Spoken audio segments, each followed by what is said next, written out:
For technical reasons, I changed the application that outputs the audio and thus I also changed the voice.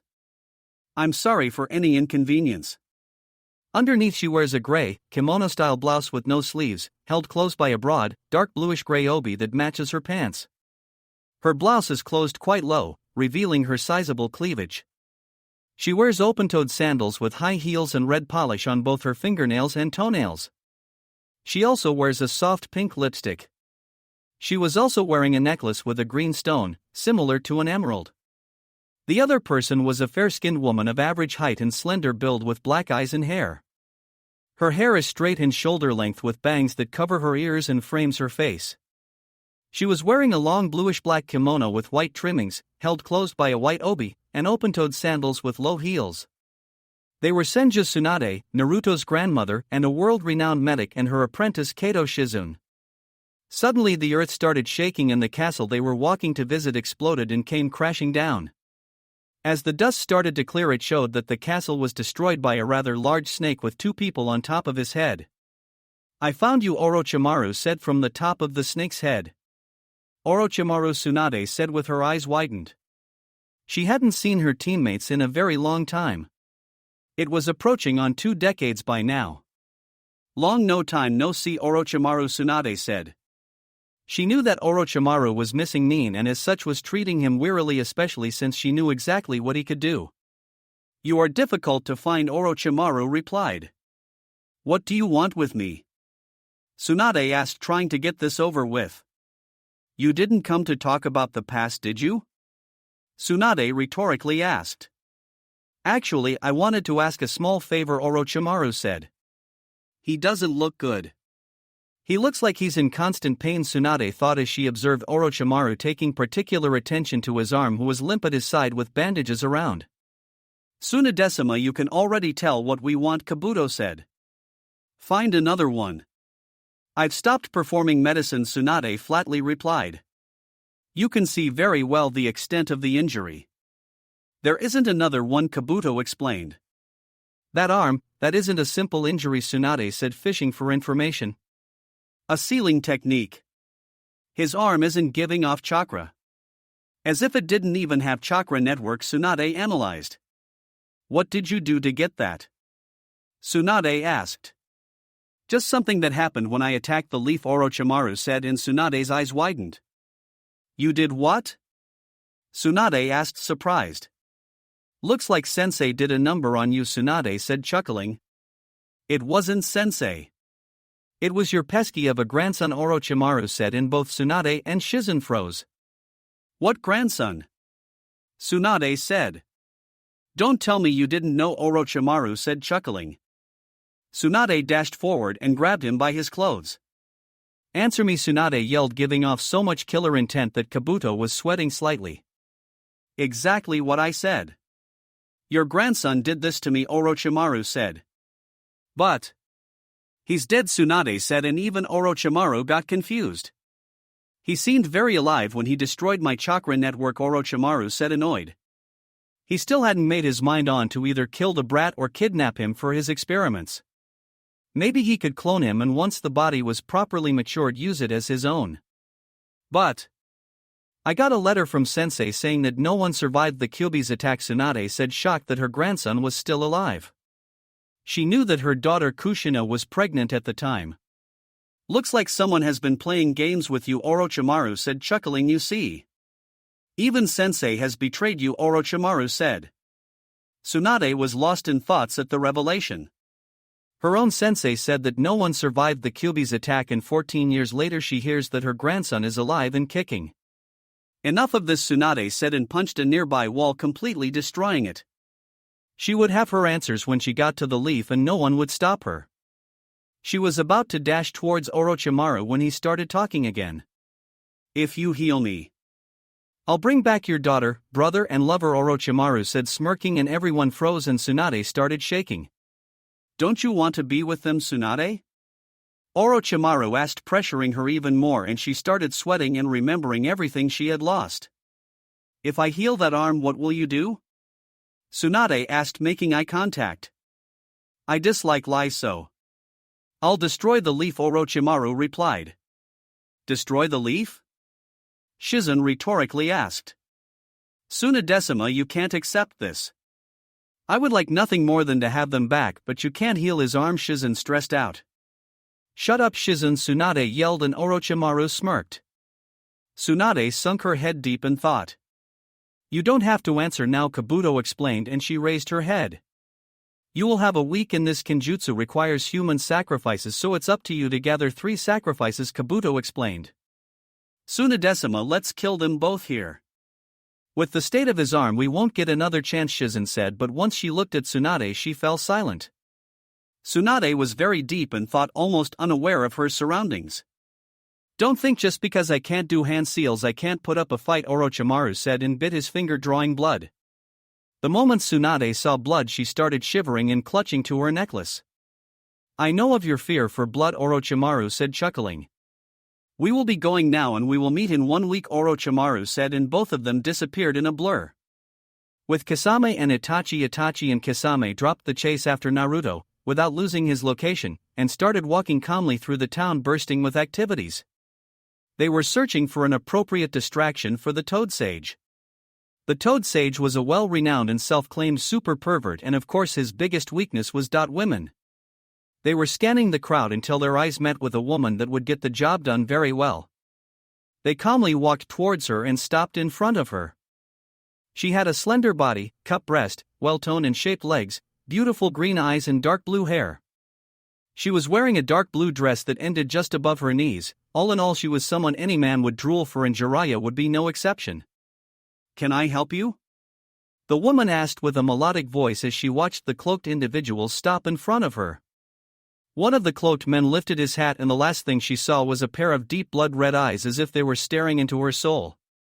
With Jiraiya, Hinata, and Naruto, the team was currently walking through the village in the hopes of finding a good hotel so they could rest for the night, and the following day they would search for Tsunade. After a few minutes of walking they all noticed a hotel and decided to settle in. As they were walking towards the entrance of the hotel, Jiraiya spotted a woman. Now, this wouldn't be a surprise to anyone since all of them knew Jiraiya very well, but the fact that said woman smiled and waved at Jiraiya actually surprised Naruto and Hinata. Jiraiya had hearts on his eyes as he saw the beauty that was waiting for him. Jiraiya didn't even need to think twice as he said, check in here and work on chakra control, Jiraiya said, and ran as if his life depended on him towards the woman who was waiting for him with a small smile. Naruto just sweat dropped when he told him to work on chakra control. At least it wasn't that bad since Naruto's chakra control still could be better. Let's settle in, Naruto said and started walking into the hotel when he noticed that Hinata wasn't following him. Something wrong? Naruto asked as he watched Hinata look at the roof of one building. No, Naruto-kun, let's go, and Hinata said, and they both stepped in and walked towards the attendant's desk where there was an elderly man waiting. We would like 1 room with 2 beds to spend the night, Naruto said, and the man nodded. That will be 200 Ryo, the man said, and Naruto handed him the money and got the keys to his room. Both walked up the stairs and headed towards their room. Their room was located on the 2nd floor. They walked through a long hall before stopping at the right door. They opened it and walked in. It was a simple room with 2 beds, a couch, a table with chairs, a closet, and a small window aimed towards the town. Naruto immediately dropped his fan to the ground and plopped to the bed while Hinata went to look through the window and watched the activity going around in the town. After a couple of minutes, Naruto sat up in the bed and got into lotus position and started meditating. He took long breaths and sensed his heart rate slow down. He channeled chakra to his ears and he could hear everything, the water dripping in the bathroom, a small fly buzzing around, and even Hinata's heart rate. He decided to expand his senses to see if he could locate Tsunade around town, but was surprised he didn't feel any Hiraishin seals nearby, and he placed one in Hinata's ring. Naruto opened his eyes and looked towards Hinata, who was now sitting on the couch reading something. His eyes trailed towards her hands and noticed that she still had her fox ring on. He tried once again to feel the Hiraishin marker but couldn't. As he was sensing the mark, he felt that Hinata's chakra was different from what he knew. Something is wrong, Naruto thought as he watched carefully Hinata. She seemed normal for now, but her chakra was different and the Hiraishin mark didn't work. Hey Hinata-kun, Naruto called out, gathering her attention. Did you know that Ero-sennin said that my Rasengan wasn't complete? Naruto asked. No, I didn't know. What is missing? Hinata asked and Naruto smirked. Naruto, faster than lightning, pulled a kunai and threw it at the top of his speed towards Hinata. She didn't even consider that Naruto would attack her and got hit in the kunai embedded deep on her right shoulder, missing her heart by a few inches. Not even a couple of seconds later, Hinata exploded in a poof of smoke, revealing that it was nothing more than a shadow clone. Naruto was about to sit down and try to sense her Hiraishin marker when the door of his room was destroyed and two people were standing there. They were both tall and they were wearing a long black cloak with red clouds in them, and both had a straw hat with a small bell hanging there. Naruto couldn't see their faces, and as such he couldn't identify his enemies. His pervert of a godfather picked the worst moment to go chase women. Naruto sensed their chakra levels and noticed one of them had high Kage chakra levels while the other was through the roof. One of the enemies was on par with him, not counting the Kyuubi. "Where is Hinata?" Naruto asked, but both of them remained impassive. They removed their hats and showed Naruto who exactly they were. "Uchiha Itachi," Naruto said, and immediately his Sharingan flared to life. "Looks like the rumors were true, you really have the Sharingan," Itachi said in his monotone voice. "I will say this one more time. Where is Hinata?" Naruto asked. "If you touched a single hair on her head, I swear to Kami I'll kill you both," Naruto said, pissed off. "All bark but no bite, the shark like man said, laughing.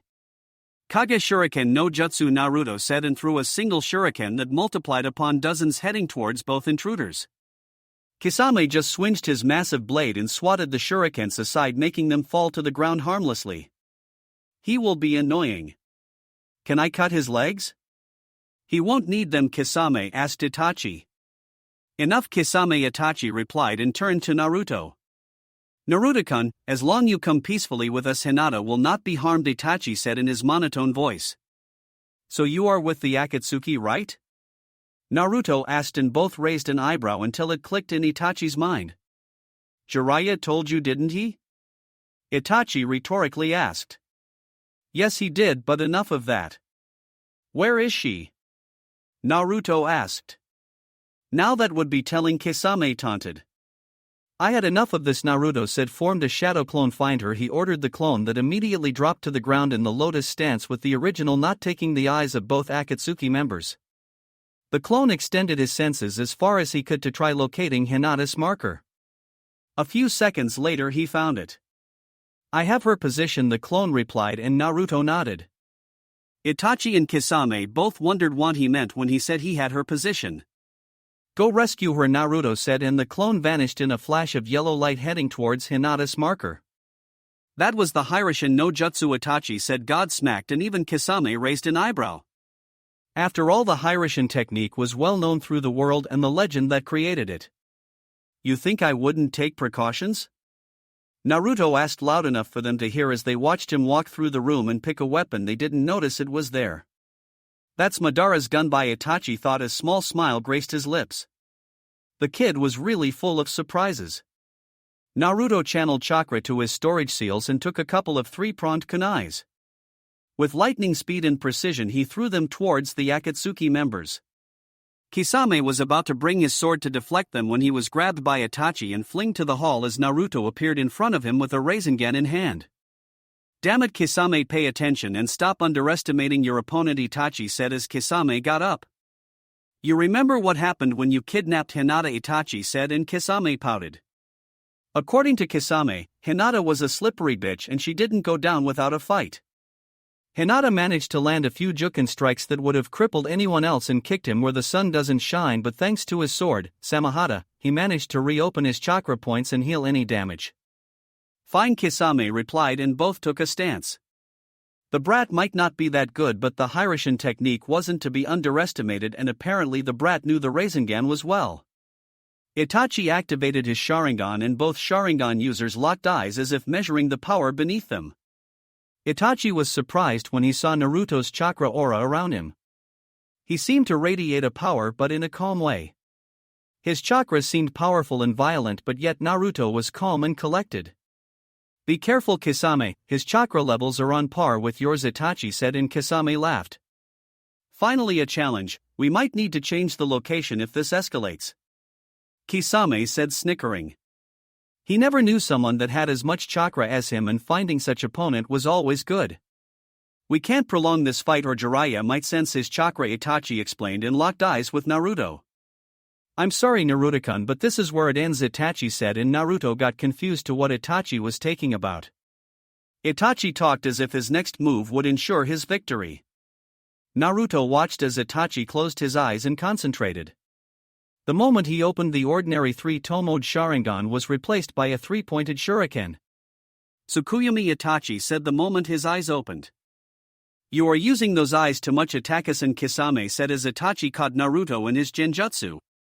It was necessary. He knew how to use the Hiraishin and was going to prove himself difficult to catch, Itachi explained. Tsukuyomi whirled. Naruto's world shifted into another completely different.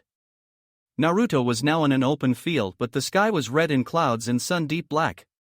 Suddenly Itachi appeared in front of him, staring intently at him as if studying him. So this is the Tsukuyomi, Naruto said as he studied the illusion. This is the ultimate genjutsu of the Mangekyo Sharingan. In here I am God, I control everything, even time itself. 3 days in here are but 3 seconds in the real world. Itachi explained as Naruto was suddenly trapped in a wooden cross and Itachi appeared in front of him with a sword. You seem very proficient in this genjutsu, Naruto said and turned to lock eye with Itachi. How is your eyesight these days? Naruto innocently asked and Itachi froze. He couldn't have. It's impossible, that not even the tablet says that the Mangekyo blinds the user, Itachi thought as he eyed Naruto very carefully and wearily. How do you know? Itachi asked, actually interested. I know a lot, Itachi, and I know you will eventually end up blind, Naruto cryptically said, taunting Itachi, but he didn't bite. Itachi studied Naruto very carefully, particularly his Sharingan. His chakra pathways beneath Naruto's eyes seemed very well developed, indicating he had the Sharingan for years now. You really are Madara's grandson.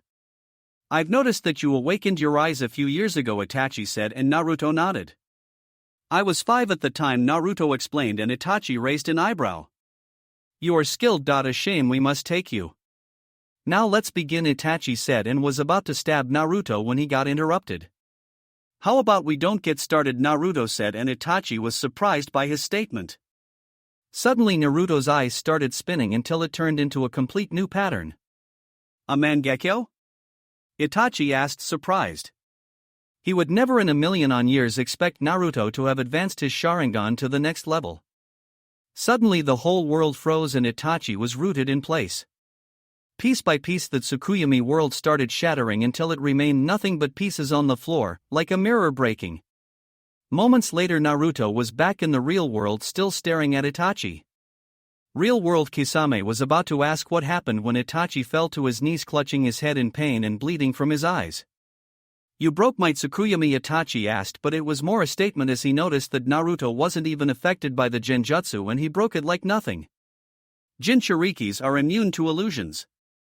You should know that, Naruto said, taunting Itachi, and Kisame reacted by swinging his sword and trying to smack Naruto, but to his surprise his sword phased right through Naruto. When the sword left his body, Naruto turned and tried to slam a Rasengan into his chest, but to Naruto's surprise the Rasengan was absorbed into the sword. That was like Madara's technique. Is it because he is his grandson? Itachi thought as he watched Kisame's sword phase right through Naruto. What the hell? Naruto asked when he noticed his Rasengan being literally eaten by his sword. My sword absorbs chakra, ninjutsu is useless against me, Kisame said, laughing, and tried another swing, making Naruto jump back. Then taijutsu is the only thing left, Naruto thought, and looked back at Itachi, who was still recovering from Naruto breaking his illusion. Ninjutsu is useless as long he has his sword, Naruto mused in thought. Naruto decided to employ his strongest form of taijutsu. He channeled lightning chakra through his arms and legs to increment his strength and was using his Kamui to outmaneuver Kisame. Naruto jumped in the air and tried a spin kick, making Kisame tilt back slightly. Naruto allowed this opening and gave him an upward kick on his arm, removing the Samahata from his grasp. Naruto picked the sword by the hilt but was surprised when the sword's hilt expanded and shredded his hand's skin, making him drop the sword on the ground and clutch to his bleeding hand. Taking this advantage, Naruto was forced to duck under a kick. Kisame saw Naruto duck and, placing his hands on the ground for support, used his other leg to kick his shoulder and throw him back.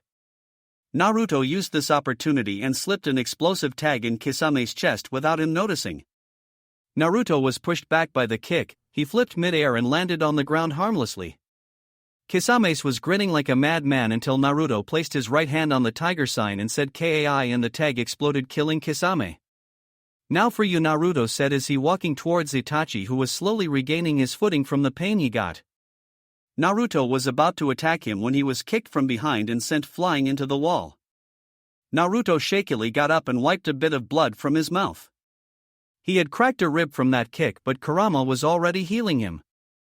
Thank God he had the fan on his back, otherwise that kick would have done a lot more damage. Naruto got up to see who was the author of said kick and noticed Kisame was grinning at him. "I know for sure you weren't a clone," Naruto said, surprised to see Kisame back to his feet like nothing had happened. "As long as I have chakra, my sword heals me for everything. I don't tire and I never fall," Kisame said, grinning. They are both dangerous opponents. If Itachi can use the Tsukuyomi, then he might be able to use those other two, Naruto thought. "Kisame, be careful. He has the Mangekyo as well," Itachi explained, and Kisame took notice to Naruto's new eyes. He grinned, happy to see that he would have a good fight. Up until now they all were doing lame missions without any worthy adversaries. Naruto was about to dash towards them when he received information from his clone. With Naruto's clone, Naruto identified Hinata's marker and noticed she was about a mile from their current location.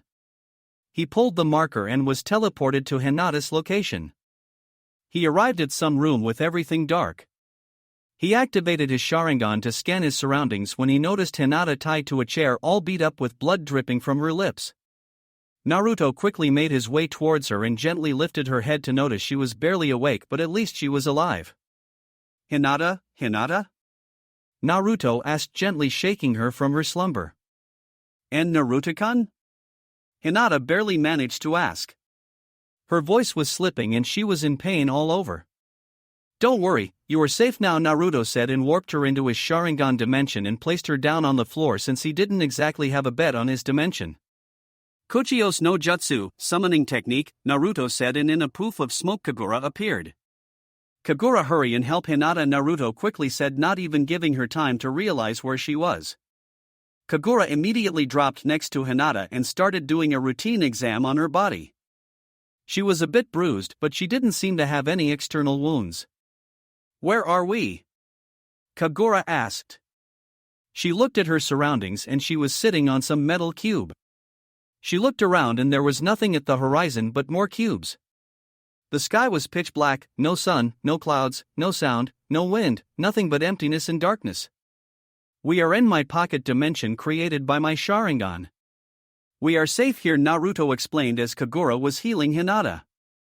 "She has multiple cracked ribs as well, her left leg and a dislocated shoulder," Kagura explained, and Naruto clenched his fists. They were going to pay. "And Naru," Hinata tried to say. "Shoo. Don't talk, Hinata. Rest now, you are safe," Naruto explained and gently kissed her forehead, and she went to sleep. "Kagura, take care of her, I need to inform the boss," Naruto said. Naruto saw Kagura nodding and dispelled in smoke. "Back to Naruto, you hurt Hinata-kun." "You are going to pay," Naruto said, and they both braced themselves for what was coming. Their leader warned them about engaging a Jinchuriki or even worse. A pissed-off Jinchuriki. "Come, Kurama," Naruto said to his partner. "Yes. Let's show them what happens when they hurt our mates," Kurama replied and started sending his chakra to Naruto. In the real world, Naruto was started to get enveloped in a blood-red chakra cloak. His eyes maintained his Manjikyu activated, but his whiskers became more defined and his fangs elongated. Behind Naruto were 9 chakra tails swinging wildly. "You are going to pay," Naruto said, and in a shockwave he launched himself at the top of his speed towards Itachi. The shockwave blew up the hall of the hotel and destroyed part of the wall. They all jumped out. Itachi and Kisame were running out of town with a pissed Jinchuriki on their tail. Both of them shared the same thought she had with Jiraiya. Jiraiya was happily walking through town showing his date some fun and winning a few prizes for her. Jiraiya didn't know if today was a special day, but the stores were bursting with activity and providing multiple games for tourists. "You see that?" Jiraiya asked, and the woman giggled at his excitement. He did manage to break all the plates, but it was nothing special for a shinobi. Suddenly a massive amount of chakra washed through the city and even the civilians were panicking and running like wild chickens from the feeling they got. Damn it, Naruto, Jiraiya thought as he was preparing to run towards his godson. Sorry, but I have to leave, Jiraiya said and jumped away from his company, quickly running towards his godson. With Orochimaru and Kabuto, both of them felt the Kyuubi's chakra being unleashed, and it wasn't very far from their location. It felt like he was about 5-6 miles away from them. Looks like the Kyuubi brat is in town, Orochimaru said, chuckling, though I wonder what he could be doing to be using this amount of the Kyuubi's chakra, Orochimaru wondered. It might be the Akatsuki. Kabuto provided an explanation. Should we go help? Kabuto asked. Naruto-kun can take care of himself, Orochimaru said, chuckling evilly. After all, I don't pick weak and ordinary vessels, Orochimaru explained. But Sasuke-kun isn't even close to the level of Naruto-kun, Kabuto said.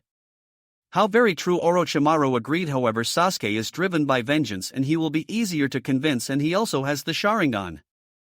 I would prefer Naruto-kun above all others since he even has the Mangekyo, but he won't come easily, Orochimaru explained, and Kabuto nodded. With Tsunade and Shizun, both women were at a bar with Tsunade drinking herself stupid with sake. After what she just heard from Orochimaru, it wasn't particularly hard to understand why she was doing this. Even though Tsunade was lightly drunk, both of them could easily feel the chakra that washed through the whole town. The chakra felt like power beyond anything, it felt like transcended human understanding. Tsunade-sama, do you feel that? Shizun asked, shivering. She knows very well what the Kyuubi did to Konoha 14 years ago. Tsunade asked, lifting her head from the table. Her cheeks were red from all the alcohol she had ingested. That's Kyuubi, Tsunade said, and she was performing a self-healing technique designed to quickly purge the sake from her system. Shizun, let's go, Tsunade said, picking up her jacket and running out of the bar, heading towards the chakra source. Hi, Shizun replied, following her sensei. Back with Naruto, Itachi and Kisame were running out of town with Naruto hot on their trails. They stopped near an empty field and decided to make their stand there. Kisame, we can't prolong this. Jiraiya definitely sensed the Kyuubi's chakra. Itachi stressed out and Kisame nodded. What do you suggest? Kisame asked. He dropped the playful attitude and took a more serious one. Any Jinchuriki using their bijou would be a dangerous opponent. The Tsukuyomi is useless, and using it again would most likely knock me out, Itachi explained. Keep him busy. The backslash from Tsukuyomi weakened me and I need to gather chakra for the next move, Itachi said, and Kisame nodded. So you finally stopped running? Naruto asked, approaching both Akatsuki members. He was calmly walking towards them in all fours. Itachi jumped slightly back and started concentrating while Kisame stood his ground to face off against Naruto. Let's play, Naruto said and rushed Kisame at blinding speeds, but Kisame wasn't an strength shinobi for nothing and could track him rather well. He quickly approached Kisame and tried to punch him by extending his chakra arm, but Kisame jumped to the side. Naruto brought his chakra claw down again, but Kisame blocked it with his sword and absorbed the chakra, destroying the chakra hand. So you can even absorb Bijou's chakra? Naruto asked, surprised. Bijou's chakra was one of the most potent ones out there. Yes, and by the looks of it, Samahata likes your chakra, Kisame said, grinning as Samahata was shaking with excitement at eating such good chakra. Suetun Baku Swishua, great exploding water wave, Kisame said and pumped his lungs full of chakra, expelling a gigantic wave of water that came crashing into the ground. Naruto jumped up to avoid being hit and landed back on the water once it calmed down. Raitun Jabashi, electromagnetic murder, Naruto said and channeled lightning churka through the water, trying to shock Kisame, but to his surprise the sword absorbed it once again at the water remaining. That sword is annoying, Naruto said and Kisame laughed. I know not, isn't it great? Kisame said. Suetun, Gashokuzame, 5 hungry sharks, Kisame said and slammed his hand onto the water. As he poured chakra into the water, it started molding until it formed 5 sharks that started speeding towards Naruto, who remained in place. The sharks quickly arrived near Naruto and flew out of the water trying to eat him, but Naruto just swatted them away like flies using his fan. In just a second all the sharks disintegrated back into water. Acting on the surprised face of Kisame, he quickly threw a three-pronged kunai towards him as fast as he could. Kisame snapped out of his stupor and jumped as far as he could and managed to avoid a Rasengan to his chest. It seems Naruto-kun's range is limited to about 15 feet from the kunai's. Itachi concluded as he watched Naruto's Hiroshin. Itachi was gathering up chakra, but he could still watch and analyze the battle for any weakness Naruto may have. Kisame, stay 15 feet away from the kunai's. Itachi yelled out and Kisame nodded. He figured it out. Naruto thought, a bit surprised, but Itachi wasn't called a prodigy for nothing. Naruto was busy in his thoughts. He noticed Kisame appear right behind. Sueten Suro no Jutsu, water prison, Kisame said, and water enveloped Naruto, trapping him inside a water bubble. I got you now, Kisame said, grinning. No you don't, Naruto said, and using his Kamui he simple walked out of the bubble, much to the surprised face of Kisame. Naruto took the moment and with a well-placed kick threw his Samahata away from him. Naruto channeled chakra to his right hand and a swirling sound could be heard. Udama Rasengan, Naruto said, but he still couldn't maintain his big Rasengan and it destabilized, blowing up in front of him. Kisame's chest got a few deep wounds like they were made with claws and was thrown backwards, bleeding from his chests.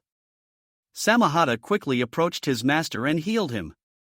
In just a few seconds Kisame was back on his feet. I really hate that sword, Naruto thought, sighing. If he didn't find a way to rid him off that sword permanently, this would go on until one of them ran out of chakra. Katun Gokakyu no Jutsu, great fireball technique, Naruto said, and this time sent a big fireball powered with the Kyuubi's chakra towards Itachi, who wouldn't be able to dodge in time. Kisame quickly appeared in front of Itachi and said Sueten Suijin Hiki, water wall, and a water wall rose up and blocked the fireball, creating a mist of steam that quickly dissipated as it was an open field. Naruto, using the mist as cover, made shadow clones that took his place while the original went beneath the water and underground. Kisame was quickly running towards Naruto to keep him busy and away from Itachi, so he didn't realize it was only a clone. Shadow clone explosion, the clone, Naruto said, and exploded. Kisame brought his sword in time and blocked the fire and jumped back to find Naruto, only to see him right in front of Itachi. The original Naruto quickly rose from the ground right in front of Itachi. Naruto's eyes were glowing with power. Naruto locked eyes with Itachi and whispered Tsukuyomi, Naruto's Tsukuyomi world. Naruto dragged Itachi into his own Genjutsu. Naruto, after seeing Itachi's Tsukuyomi, knew how to perform it. Since Naruto's Tsukuyomi was copied from Itachi, his world was similar. The sky was red with sun and clouds being pitch black. Welcome to my world. In here I'm God, I control everything, even time itself, Naruto said, smirking and taking a page from Itachi's book. Very impressive, Naruto-kun, to be able to use this technique on your first try, Itachi said. Thank you, Naruto said, and like Itachi he started stabbing Itachi with swords over and over, but Itachi didn't scream or wince once. But Itachi said, and Naruto focused on him. You are still far away from mastering it, Itachi said, and the Tsukuyomi snapped like a twig and they were brought back to the real world. Real world, Naruto was brought forcefully to the real world and arrived just in time to duck under a swing from Samahata. However, the sword still grazed him and yanked a chunk of his chakra, forcing Naruto into a three-tailed state. Damn, that sword can eat, Naruto thought as he looked towards Samahata, who seemed to grow in size quite a bit. This is it, Naruto-kun, Itachi said, and his right eye started bleeding. Amaterasu, Itachi said, and around Naruto, black flames appeared out of nowhere and started burning Naruto. Naruto was enveloped in the black flames and his three-tailed cloak proved useless against the heat and power of the flames. Naruto quickly activated his Kamui and walked out of the flames with his skin scorched.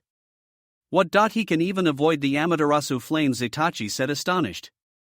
He would never expect Naruto's Mangekyo powers to be this powerful.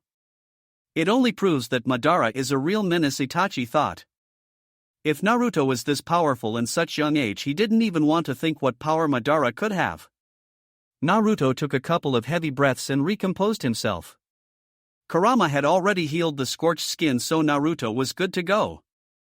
Naruto looked carefully at the black flames and analyzed them as best he could. So that's the Amaterasu, Naruto thought, and Kurama nodded as he had seen them before. If I didn't have the Kamui I would resort to Fuinjutsu, but it would take time, Naruto pondered in thought.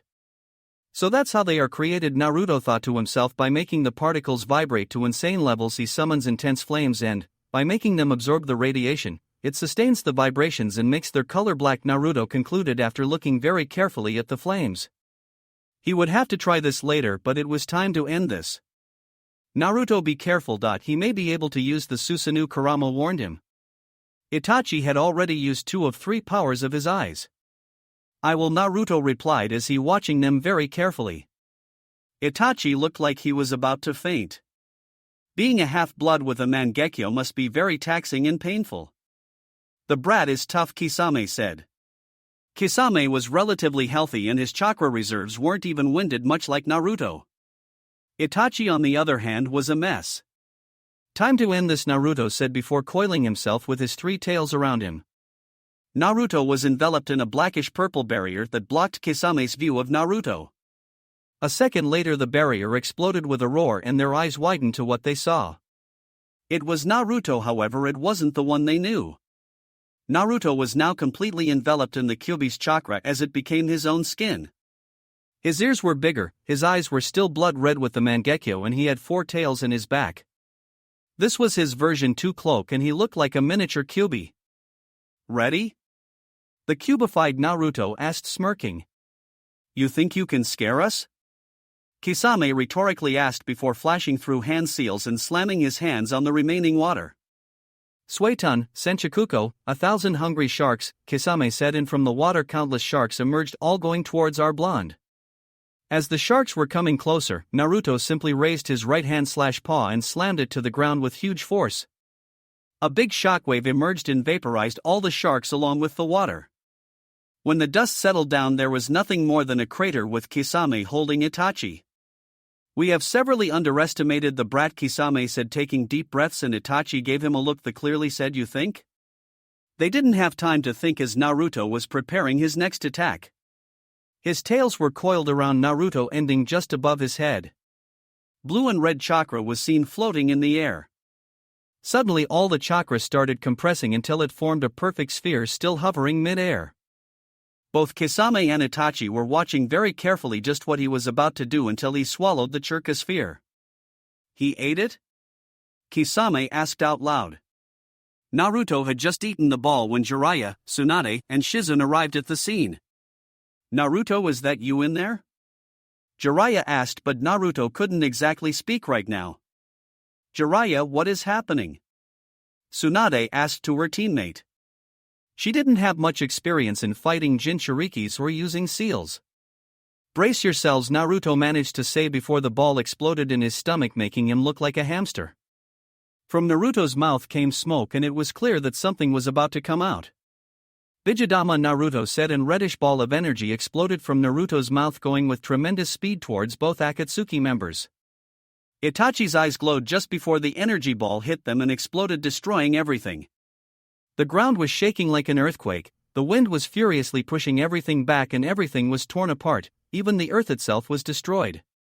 What in the war? Jiraiya was cut off as he had summoned the stomach of a toad to protect himself along with Tsunade and Shizun from the blast and the heat the wind was carrying. The blast was over and the dust was clearing, and right in front of Naruto there was nothing more than destruction. Around Naruto was a 20-meter wide crater, but the real damage was directly in front of him, a 100-meter path that was blasted away. As the dust cleared, Jiraiya dropped his shield and his jaw dropped at the destruction ahead of him.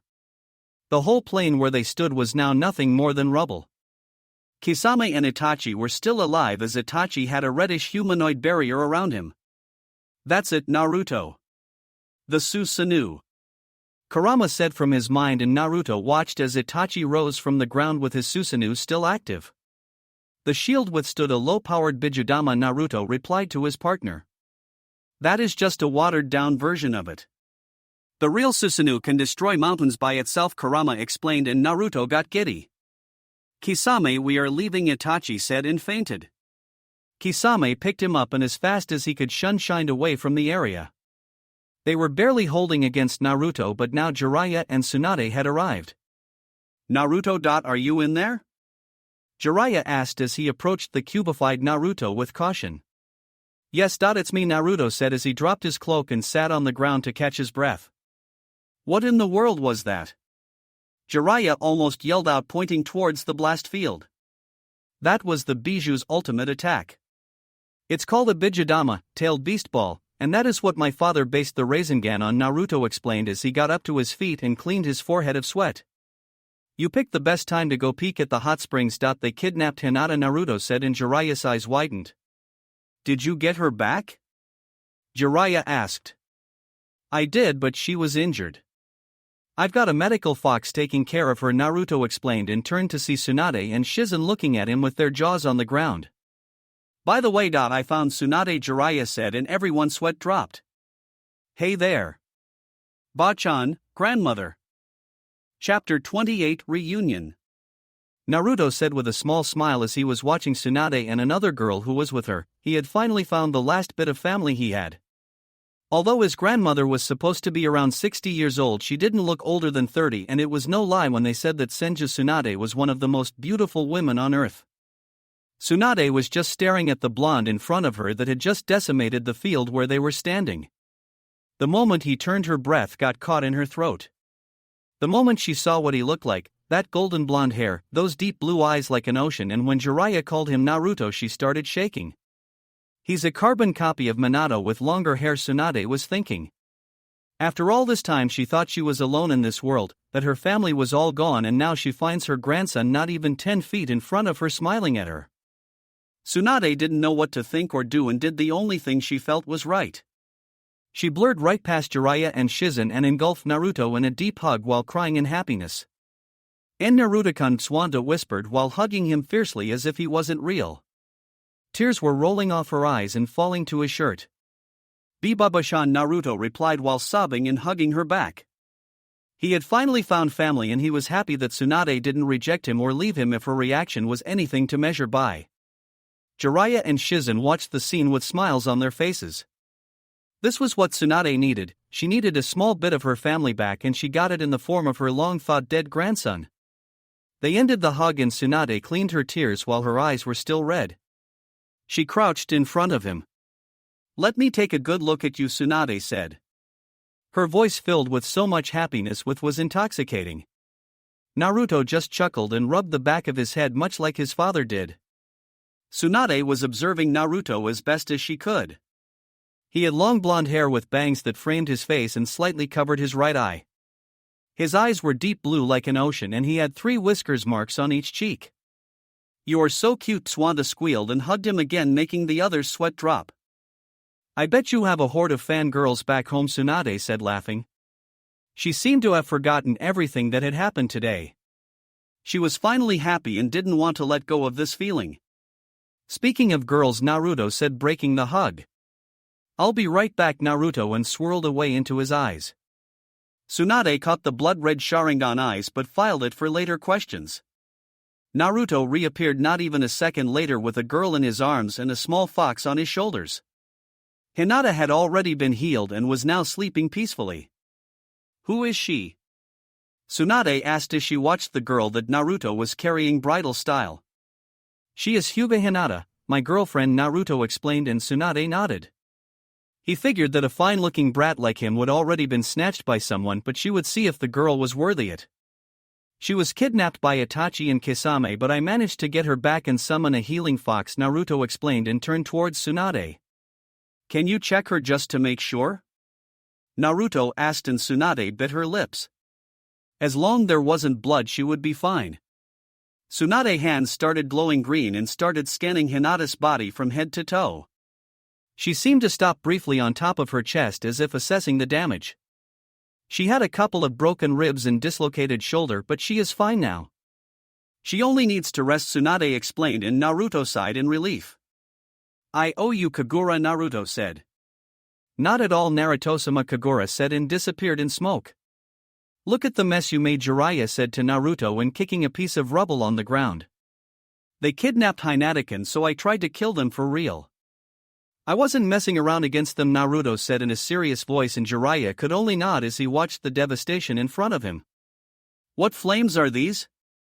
Jiraiya mused out loud, looking intently at the black flames that were burning the rock and showing no signs of stopping. Those are Amaterasu flames, Naruto said, and Jiraiya looked at him. They can only be summoned by a Manjikyu Sharingan and can't be extinguished by anyone except the one who summoned them in the first place. They will burn for 7 days and 7 nights. They are hot as the sun and can turn anything to ashes, Naruto explained, and Jiraiya's eyes widened. That was some powerful katan jutsu right there. You said a manjikyu? Jiraiya asked and Naruto nodded. Does that mean you can do it as well? Jiraiya asked. That would be a major power boost to Naruto if he was able to perform this technique. I know how it works, so I just need to try it, Naruto said, and Jiraiya nodded. And I also know how to the other one, that Tsukuyami, Naruto said, and Jiraiya nodded again. Naruto was becoming more and more powerful by the day, and these 2 techniques he just gained would make him deadly against anyone. So I wasn't seeing things when you warped away with some technique, Tsunade said towards Naruto.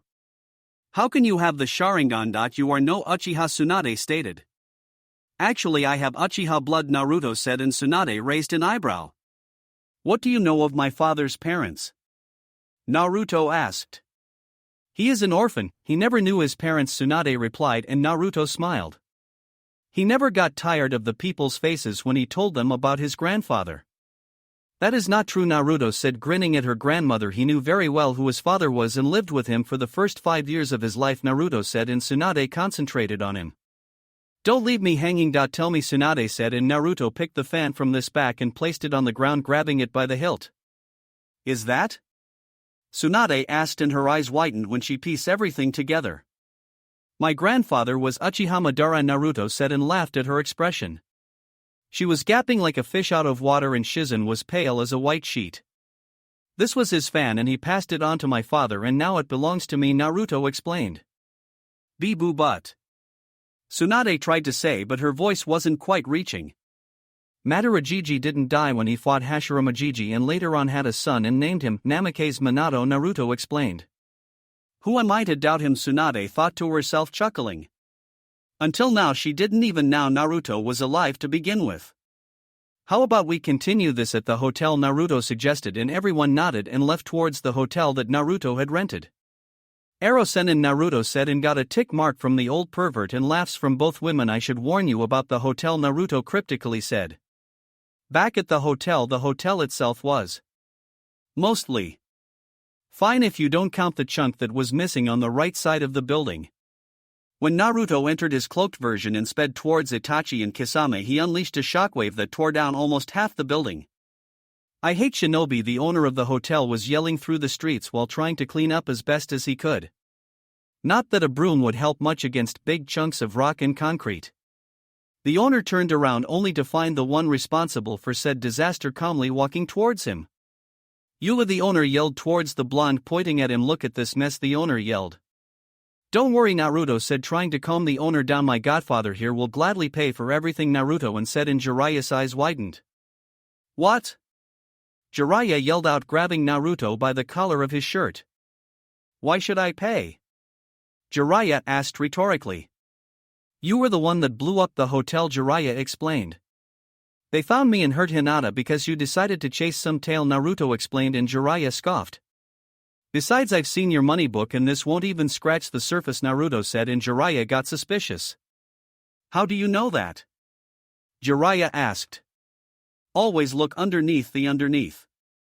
Besides, my eyes see more than chakra, you know, Naruto said, grinning. So pay the man and let's find another place so Hinata can rest properly, Naruto said, and Jiraiya reluctantly agreed. He went to his pockets only to find his wallet missing and in the hands of Tsunade, who was already negotiating with the hotel owner, making Jiraiya cry anime tears. Life is so unfair, Jiraiya thought, crying in his mind. Suddenly Naruto felt Hinata stir and looked down at her. It appeared all that noise around them woke up his sleeping beauty. She tiredly opened her eyes to find herself in the arms of Naruto. Hey there, sleepyhead, Naruto said, watching Hinata open her eyes and look at him. How are you feeling? Naruto asked. I'm good, Hinata said, and watched her surroundings. I think I can walk, Hinata said, and Naruto shook his head, denying. You just woke up, besides I like carrying you, Naruto said, and kissed her forehead, making her snuggle closer to him. Kawaii, Shizen yelled out. That's adorable, Shizen said, fawning over both of them like a fangirl. Jiraiya was scribbling furiously on his notebook, not even noticing Tsunade. If you use my grandson for your research, I'll remove the thing that makes you a man, Tsunade shouted to the heavens, and Jiraiya stiffened and quickly placed his notebook on his pockets. Have mercy, Jiraiya pleaded on his knees. Sorry. All out of mercy, Tsunade said, cracking her fingers and figuratively rolling up her sleeves. Scary. Naruto thought, watching his grandmother beat his godfather to a bloody pulp. Jiraiya was screaming and asking for her to stop, but she didn't even waver. Oh Lord. The pain, Jiraiya thought. Naruto decided it was time to save his godfather from Tsunade's wrath. How about we go for dinner? Naruto asked, and Jiraiya sighed in relief when the onslaught stopped.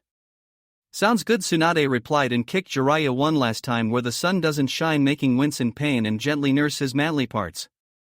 All the time he was cursing the blondes around him. Restaurant. The group found a small restaurant that had a few tables open since the others were all full due to the massive amount of tourists around town. They were all seated in a small table with Shizune, Tsunade and Jiraiya in one side and Naruto and Hinata in the other. The menu was a few sardines with rice while Tsunade and Jiraiya were drinking sake. So Brat, how is the life? Twanda asked while sipping bit of sake. She wanted to know about her grandson's life since she wasn't there for the beginning of his life. It was rough in my early years, but I'm good now, Naruto said, and Tsunade raised an eyebrow. Rough?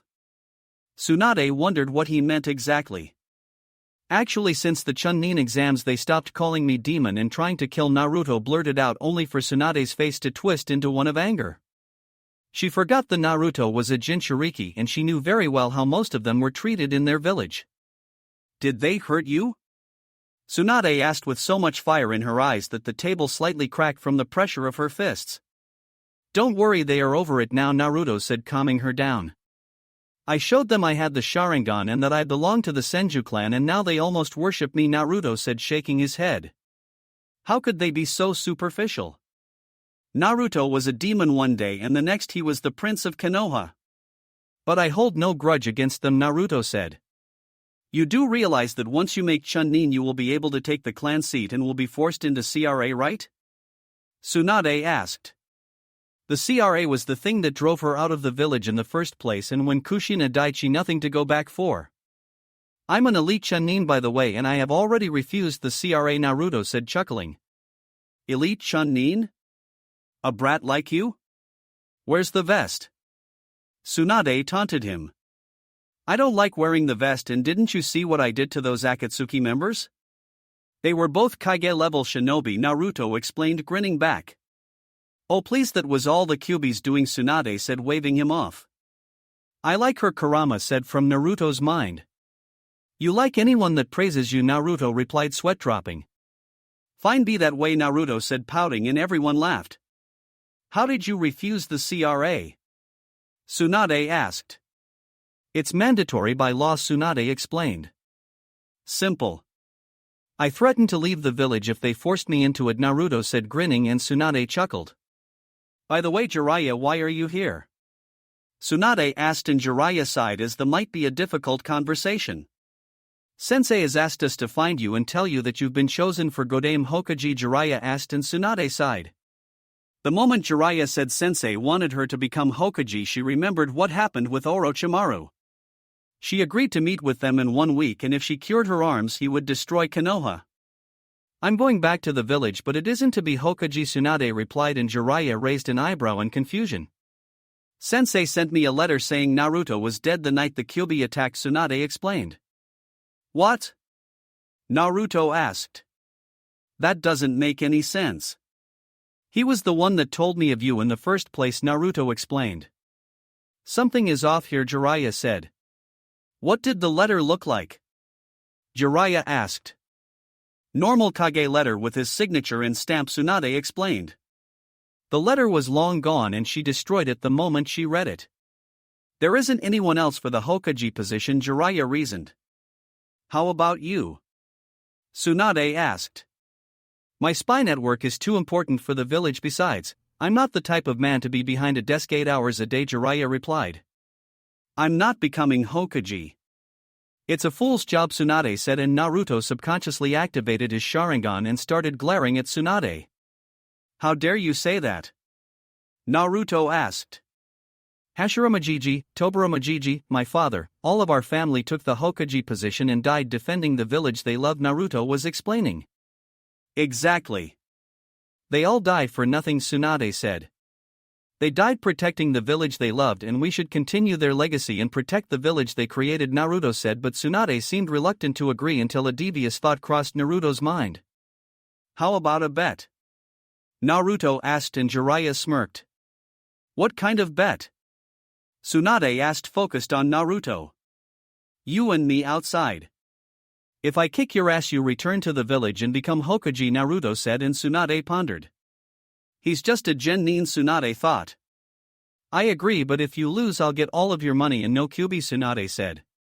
I agree, Naruto replied. Let's take it outside then, Tsunade said, and they all walked outside to the middle of the street. This was all going so well, Hinata said, sighing, and both Jiraiya and Shizune agreed. Outside on the outside, Naruto and Tsunade were facing each other while Jiraiya, Shizune and Hinata were at the side watching. Last time to back out, Tsunade said, giving him a chance. I never give up and I never surrender because to be Hokage is my dream, Naruto said with unbreakable fire behind his eyes. Sharingan eyes for that matter.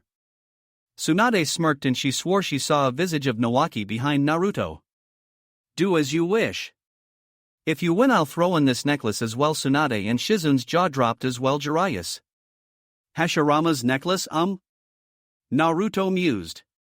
Let's go then, Naruto said as he took his stance. Tsunade, I should warn you. Jiraiya was saying but was cut off. Please Jiraiya, I can take care of a genin, Tsunade said, smirking. Even if he is an elite chunin I still got him, Tsunade said. Even though she didn't say it, she wanted Naruto to win, but she wasn't going to make things easy. It's ironic, Hinata said, and got confused faces from everyone. The descendants of Hashirama and Madara are facing each other again, Hinata said, and they chuckled. Very true, Jiraiya replied, and all of them focused on the fight. Tsunade didn't have any stance, she was just standing there with her arms on her waist. Naruto was eyeing her carefully with his Sharingan blazing. Deciding to try and scare her off a little, he made his Sharingan start spinning very slowly. Tsunade watched carefully his spinning, constantly checking for chakra anomalies in her chakra network to look out for genjutsu. Naruto started speeding off his Sharingan until it started mutating slightly. Eventually the Sharingan started to slow down and the normal pattern was long gone and replaced by deep black eyes with a broken red circle with 3 circles in them. A Manjikyu? Tsunade wondered and thought as she watched Naruto's eyes very carefully. She dropped the carefree attitude and took a basic stance. She may never have faced an Uchiha with a Manjikyu, but her father had warned about the powers those eyes had and that they weren't to be taken lightly. Tsukuyumi, Naruto said, and Tsunade's eyes widened just before her world disappeared and was replaced by Naruto's Tsukuyumi world. What is this? Tsunade asked as she walked around Naruto's world. Welcome to my strongest genjutsu, Naruto said, popping out of nowhere and standing in front of Tsunade, and here I'm God and I control everything, even time itself. 3 days here are but 3 seconds on the real world, Naruto explained, and Tsunade realized in just what mess she was. This is the second time I tried this jutsu and my control still sucks, but it should be enough to hold you, Naruto said, and Tsunade got pinned to a cross and Naruto stood there in front of her with a sword. What are you going to do? Tsunade asked. She didn't want to believe Naruto would torture her.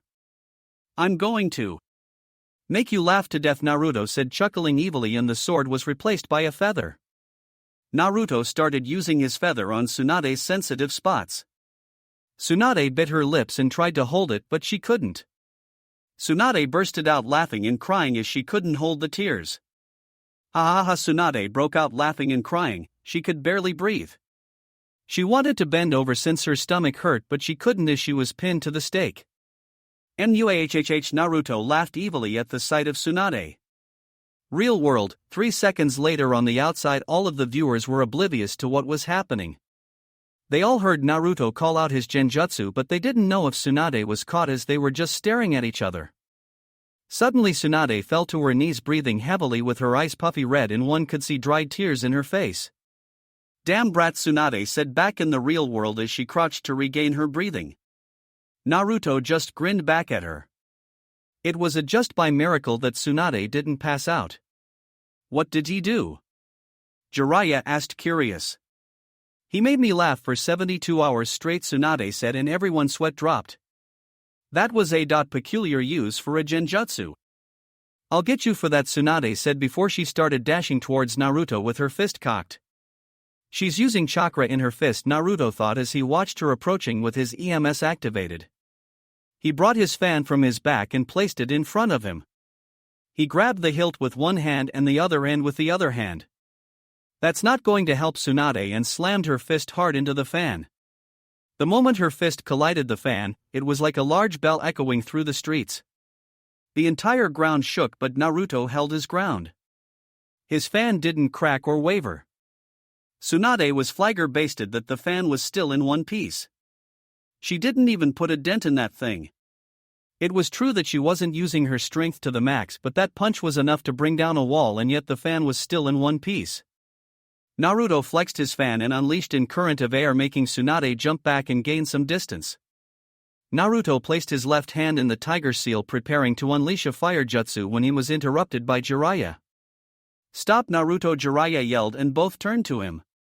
Don't use ninjutsu in the middle of the street, Baka, Jiraiya explained, and Naruto nodded. Naruto took out a three-pronged kunai and threw it at Tsunade, who watched it approach very carefully. The moment the kunai was about to pass next to her head, Tsunade caught it by the handle and started spinning it around her fingers. That wasn't a smart move, Naruto said, and Tsunade raised an eyebrow. And why not? Tsunade asked. Did you notice that kunai isn't ordinary? Naruto asked with a grin and made Tsunade stop spinning the kunai and look at it carefully, and she noticed that it was a three-pronged kunai with kanji on the handle. He couldn't have, Tsunade thought just before she saw a bright yellow flash. She was about to turn around when she felt Naruto kicking her ass, making her jump in the air and nurse her rear. The hell are you doing? Tsunade asked, nursing her butt. I win, Bachan, Naruto said, grinning with his foxy smirk. Care to explain how that is? Tsunade asked. I said I would win if I kicked your ass, and I did just that, Naruto said, grinning, and started laughing at the faces of everyone when the realization hit them all. You tricked me, Tsunade said, shaking her head. She couldn't win a damn bet to save her life. Hinata just shook her head. She knew Naruto was very devious and sneaky, probably having a fox sealed inside of him increased his cunning as well. She should have seen that coming.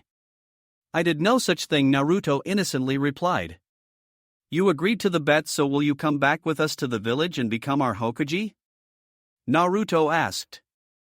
Tsunade sighed in defeat and surprisingly relief. She walked calmly to Naruto and kneeled in front of him. She undid her necklace and wrapped it around Naruto's neck, kissing his forehead. Become a great Hokage like your Bachan, Tsunade said, placing her hand above his necklace and his heart. Naruto just smiled and hugged her. I'm glad it all worked out for the best, Jiraiya said and turned to Tsunade. Do I get a kiss too, or perhaps a hug? Jiraiya asked, wiggling his eyebrows, and proceeded to be buried by Tsunade and her fists. Next day after last night's battle, everyone got together and went to a hotel to spend the night. It was a pain in the ass for Tsunade to allow Naruto and Hinata to sleep together, but in the end she caved but warned them that they were too young for kids. They were all together eating breakfast silently when Tsunade remembered something. Naruken, why were you fighting those two yesterday anyway? Tsunade asked, and Naruto sighed before starting his explanation. Don't call me that, it sounds girly, Naruto whined, and Tsunade smirked. I like Naruken, it sounds better than Whiskerskun, Hinata said, giggling, making Naruto glare at her. Naruto sighed before starting. According to Erosenin, there is an organization called Akatsuki made up by rank criminals, and they are after the Bijus, Naruto explained, and Tsunade's eyes widened. It wasn't very common to see Kage-level shinobi working together. They are rumored to have 10 members. Orochimaru used to belong to them until he betrayed them. For now I only know of Uchiha Itachi, Hoshigaki Kisame, Sasori of the Red Sand, and Deidara the Mad Bomber. They are all rank, Jiraiya explained. By the way, Hinata, and Naruto said, turning to her. How did they catch you? Naruto asked. Flashback, Naruto and Hinata had just parted ways with Jiraiya since he went towards the woman that blinked his way. They were both going towards the hotel when Hinata felt a chakra presence nearby. She activated her Byakugan and scanned the nearby roofs trying to pinpoint the signature. It turned out to be a big mistake. Since Hinata activated her Byakugan, her vision became almost 360 degrees, which meant she couldn't help but to not see a pair of blood-red Sharingan eyes. It was just a small glimpse before Hinata broke the genjutsu it was placed on her, but it was good enough to distract her and allow a shadow clone to perform a substitution with her. Hinata was now facing two people which had long black cloaks with red clouds in them, and they were both wearing straw hats. The moment she was replaced and stood facing both of them, Kisame dashed towards her and tried to kick her in the chest to end this quickly. Hinata turned to the right, sidestepping the kick, and, charging her hands with chakra, she tried a Juken strike to his right shoulder. The attack connected, but Kisame remained impassive. Hinata analyzed him with her Byakugan and noticed that her strike wasn't laced with chakra when she obviously charged it with. Hinata noticed that the sword had an active chakra network as if it was alive. Did the sword absorb the chakra? Hinata thought. What do you want? Hinata asked as she took the basic taijutsu stance. Let me play with her Itachi-san, Kisame said. Itachi said nothing and took a few steps away from both of them. Itachi focused his attention on the faraway hotel. What do you want with me? Hinata asked again. Nothing. What we want is the Kyuubi brat, Kisame said, grinning, and Hinata knew that these two belonged to the Akatsuki and were most likely Kage-level shinobi. She knew she wouldn't stand much of a chance, but she wouldn't go down without a fight. Hinata flared her Byakugan and Kisame laughed and picked up his sword still wrapped in bandages. Hinata made a few hand seals and disabled her gravity seals and stood ready to face them. Kisame started grinning like a madman and tried a sword slash on Hinata to knock her away. She ducked under the swing. Kisame, using the momentum of his sword, tilted his body and tried to kick her again. Hinata sidestepped the kick and jumped in the air. Hinata placed the hands on his legs supporting herself and kicked Kisame in the face, knocking him back.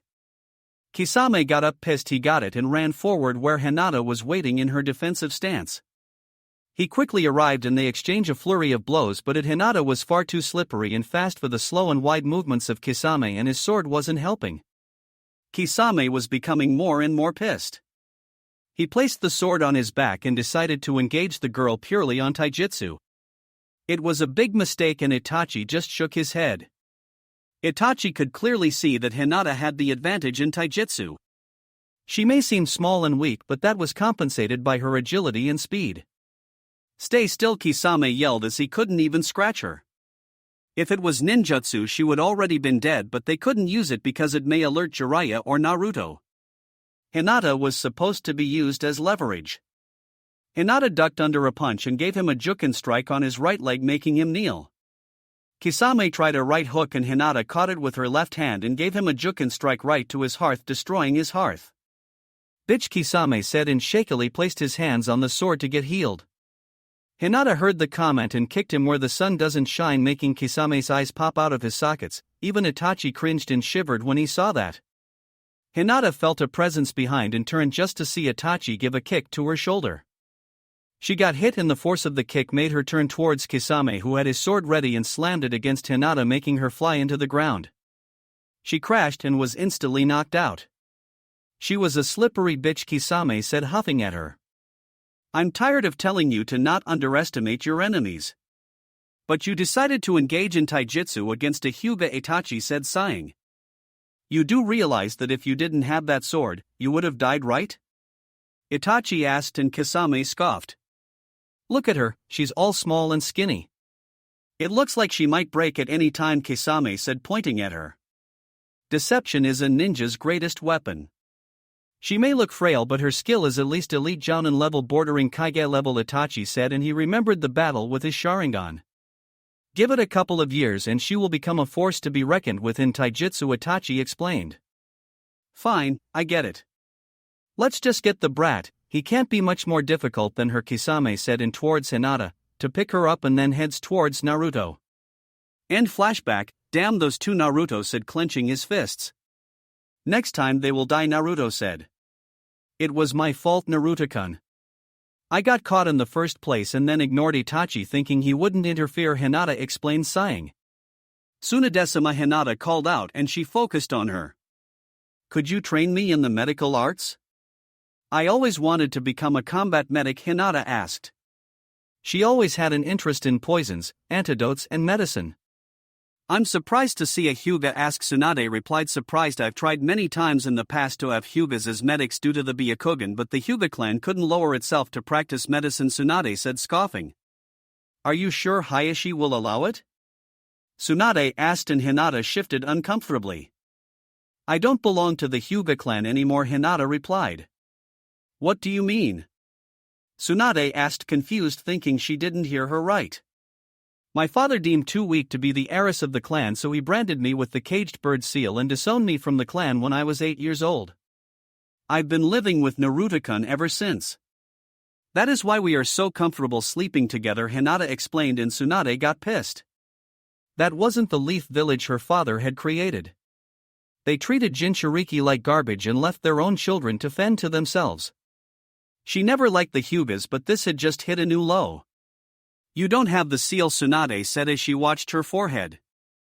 Naruto-kun managed to remove it, Hinata replied, and Tsunade raised an eyebrow. So the brat was a seal master, he was just full of surprises.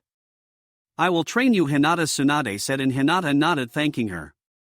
I need to talk to you about something, Tsunade said, and they all stopped eating and focused on her. I'm supposed to meet with Orochimaru in 6 days, Tsunade said, and silence reigned at the table. I suppose he wants you to heal him for what I've done to him, Naruto said. It was the only logical outcome as to why Orochimaru would search for Tsunade now of all times. That's right. I agreed to meet with him in 6 days so we can end him there once and for all, Tsunade said, and Naruto got curious. Why did you agree to meet with him at a later date? Naruto asked, and Shizun looked carefully at Tsunade. He said that he would bring back Dan, Nawaki and Kushina if healed him, Tsunade said, and no one said anything. He had already brought back my mother when we fought against him during the invasion, Naruto said. Naruto started but stopped to think if it would be a good idea. I can allow you to see them one last time, Naruto said, and Tsunade froze. Naruto. You can't mean Jiraiya started, but Naruto interrupted. I can use the Edo Tensei without sacrifices, but the souls are only here temporarily. Once the time is up they go back to the pure world, Naruto explained and turned to Tsunade. Tsunade bit her lip deep in thought. She wanted nothing more to have them back but to see them leave again. I want to see them again. One last time, Tsunade said, and Naruto nodded. Let's finish breakfast and go outside and do it then, Naruto said, and everyone agreed. Outside restaurant, empty field. Everyone left the restaurant and headed for an empty field where they could do the ritual without being disturbed. Everyone took a few steps back and allowed Naruto to do his job. Naruto was lucky that Tsunade had a few strands of hair from all of them. She kept them as a reminder of them. Naruto took out a scroll and placed it on the ground. He channeled chakra into it and the kanji started spreading through the field, leaving 3 empty circles around the kanji. Shadow clone jutsu, Naruto said, and made 3 clones that went and sat on each of those circles. Shadow clones? Jiraiya asked. The Edo Tensei needs a vessel to anchor the souls to our realm. As long as the clone has chakra to sustain itself, I can use them as vessels, Naruto explained, and Jiraiya nodded. It made sense. Tiger, snake, dog, dragon. Naruto went through the hand seals, hand clapped his hands together. Kuchios, Edo Tensei, summoning technique, impure world resurrection, Naruto said, and the clones started to become covered by leaves until they took the form of someone else. The first person was a man. He had long, pale blue hair that reached his back and dark green eyes. He wore the standard Konoha shinobi outfit of that time, complete with forehead protector and the pocketless flak jacket. He was Kato Dan, Tsunade's lover and Naruto's maternal grandfather. The second person was also a young man.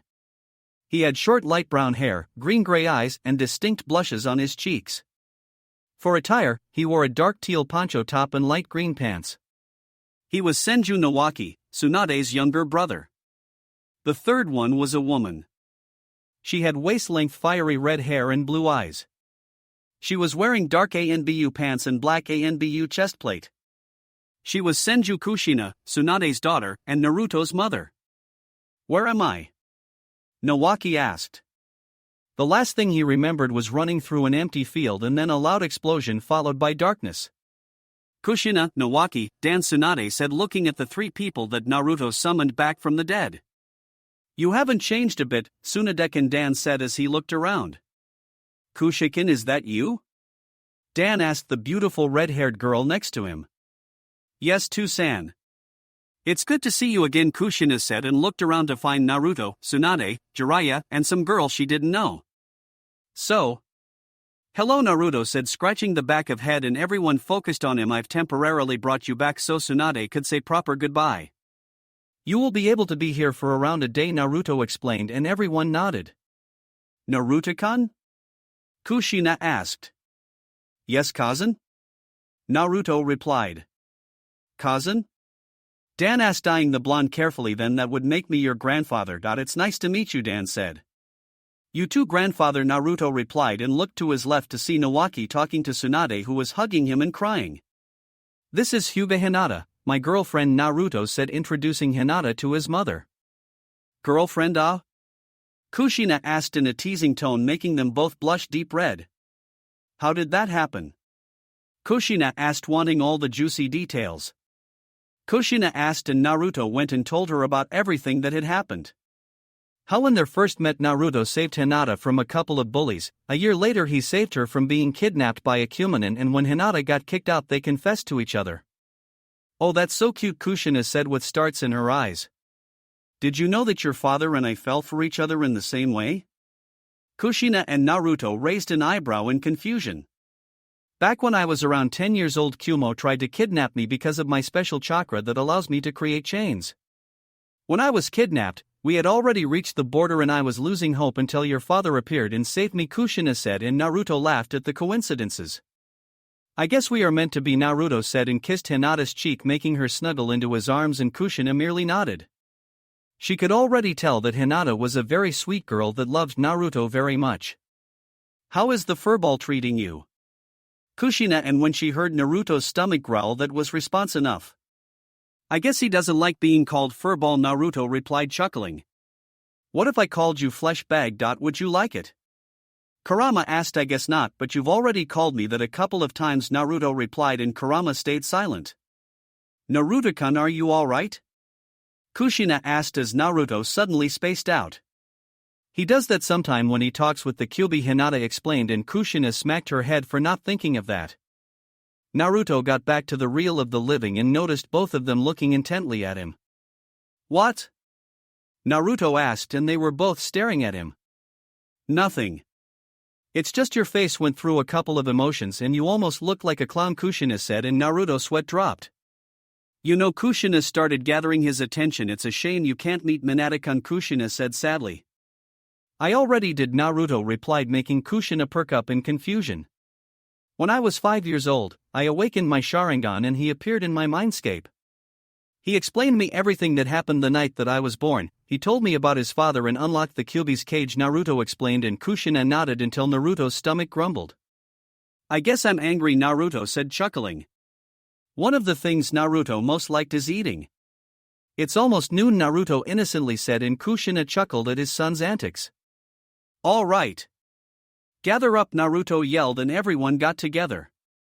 It's noon. How about we go for lunch? Naruto asked, and everyone nodded. Wait, Jiraiya, and everyone stopped. Do Edo Tenseis even feel hunger? Jiraiya asked, and Naruto shrugged and turned to them.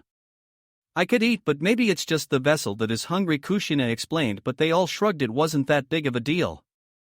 So what should we go for? Tsunade asked. Ramen, Naruto and Kushina instantly replied, and everyone chuckled. It looked like Naruto got his ramen addiction from his mother. I'm not paying, Jiraiya quickly said, sealing his wallet away. Later that day they all spent the day as a family should have, having fun and enjoying their company. Their lunch was an epic standoff and ramen eating contest between Naruto and Kushina. Unfortunately for Naruto, Kushina was an Edo Tensei and, as such, she couldn't get full, and Naruto caved at 15 bowls, passing out. Dan and Nawaki got to meet their grandson and grandnephew respectively. They all learned a lot on about the world had changed. Dan pretty much told Naruto stories of Hashirama and Tobirama since he was alive when they existed. So this is it, Tsunade said. Naruto felt that his shadow clones were running on fumes and it would a couple of minutes before they dispelled, ending the jutsu. Don't cry, Tsunade-kun. It doesn't suit a strong woman like you, Dan replied with a small smile.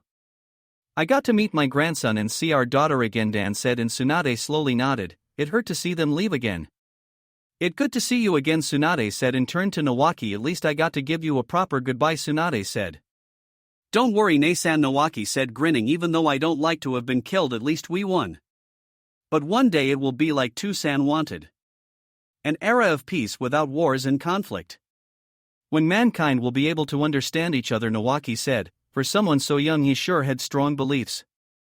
Visit Naruto. I'm sorry for the burden we placed on you, Kushina said. Even though she got to know the fox very well and knew he would help Naruto, she knew that the village wouldn't honor Minato's wish. Don't worry, I'm happy you entrusted it to me, Naruto hugging his mother for the last time. And don't forget about the promise I made, Naruto said, and Kushina grinned. I'll be waiting. In the meantime, wait a couple of years before you give me grandsons, Kushina said, smirking, and they both blushed and looked away from each other. Goodbye, Naruto-kun, Kushina said before the clone dispelled and Kushina's body disintegrated until it remained nothing but leaves on the ground. Leave the rest of your life to the fullest, Dan said as he also disappeared. Bye, Nasan, Nawaki said, and vanished as well. No one said anything for a couple of minutes as they were all walking home. Tsunade was happy she got to see them all one last time, and Naruto was happy he got to talk and get to know his mother a bit more. Let's get ready, Tsunade said, and everyone got confused looks. I need a new snakeskin wallet, Tsunade said, smirking. Akatsuki base, outpost for both Akatsuki members, didn't expect to find such resistance from the Kyuubi Jinchuriki, especially when he was only 14 years old. Kisame managed to drag Itachi's unconscious body towards one of many Akatsuki outposts located around the Land of Fire.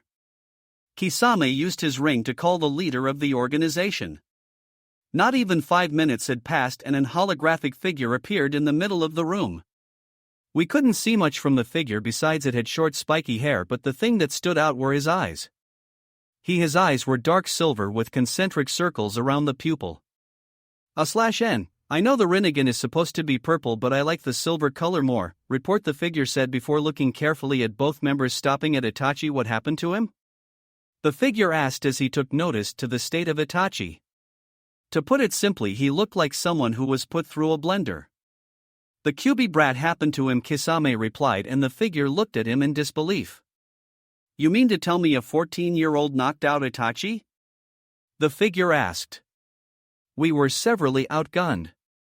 Our spies told us that he was the loudmouthed dead last, but it was far from the truth, Kisame said. Explain, the figure said. For starts, the Kyuubi brat has, not only the Sharingan, but also the next level, the Manjikyu Sharingan, Kisame said. What? The figure asked. Something was missing. Itachi, Sasuke and Madara were supposed to be the last Uchihas. It's true. He says he's Uchiha Madara's grandson. He broke Itachi's Tsukuyomi like nothing, and the Amaterasu flames did nothing against him, Kisame explained. Madara's grandson. Why didn't he tell me? The figure thought. Something here wasn't right. I see. What else can you tell me? The figure asked.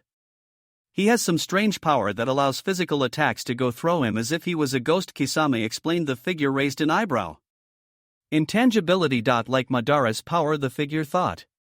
The Kyuubi brat was becoming more trouble than he first thought. Anything else? The figure asked. Oh yeah. He can use the Kyuubi's power without losing control.